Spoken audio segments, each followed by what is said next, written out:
100 нафар муҳассилини фаъол ва болаёқати шаҳри Хуҷанд соҳиби стипендияи раиси шаҳри Хуҷанд Фирдавс Шарифзода гардиданд. Субҳи имрӯз санаи 28 декабр эҷрокунандаи раиси шаҳри Хуҷанд ба ин гурӯҳи хонандагон, донишҷӯён ва касбомӯзони шаҳр стипендияро дар вазъияти тантанавӣ тақдим намуд. Вай ҳангоми табрикоташ хонандагони пешсафу фаъолро ба он даъват кард, ки бо дониши худ дар ҷамъият намуна гардида кишварро на танҳо дар сатҳи шаҳри Хуҷанд, балки берун аз он муаррифӣ кунанд.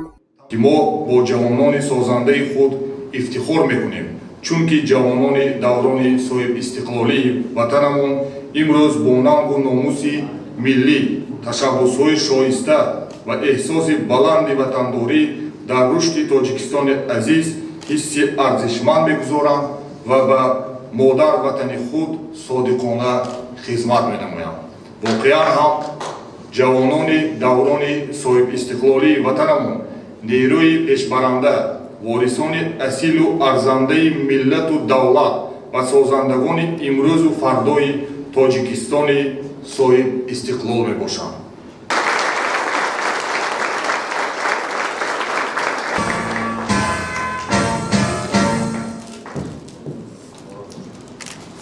шумораи довталабон ба гирифтани стипендияи раиси шаҳри Хуҷанд зиёд буд, аммо 100 нафари онҳо, ки дар озмун ғолибиятро ба даст оварданд, ба гирифтани стипендияи раиси шаҳри Хуҷанд мушарраф шуданд. озмуни тестии гирандаи стипендияи раиси шаҳри Хуҷанд, ки мақомоти иҷроии ҳокимияти давлатии шаҳри Хуҷанд байни хонандагону донишҷӯёни мактабҳои оливу касбӣ ва миёнаи умумӣ гузаронда шуд, беҳтаринҳоро муайян кард.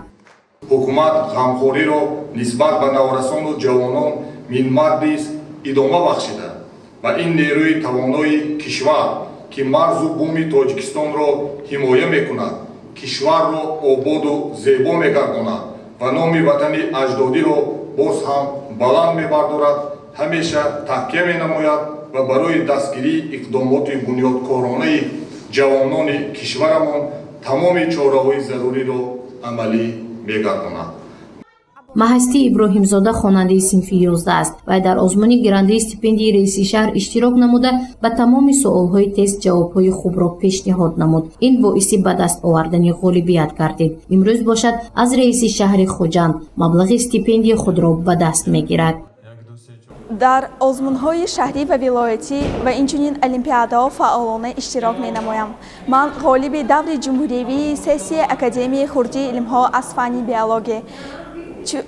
инчунин соли ҷорӣ дар озмуни ҷумҳуриявии 5500 солагии саразми бостонӣ иштирок намуда соҳиби ифтихорномаи вазорати маориф ва илми ҷумҳурии Тоҷикистон ва инчунин академияи миллӣ гардидам.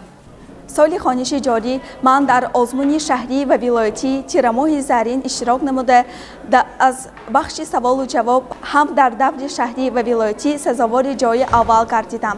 инчунин дар олимпиадаи шаҳрӣ аз фанни биология иштирок намуда сазовори ҷои намоён гаштам. мақсад аз ташкили озмуни гирандагони стипендияи раиси шаҳри Хуҷанд ин дарёфти хонандагону донишҷӯёни фаъол мебошад. ҳамчунин иштироки фаъолонаи онҳо дар корҳои ҷамъиятию илмӣ ба ҳисоб меравад.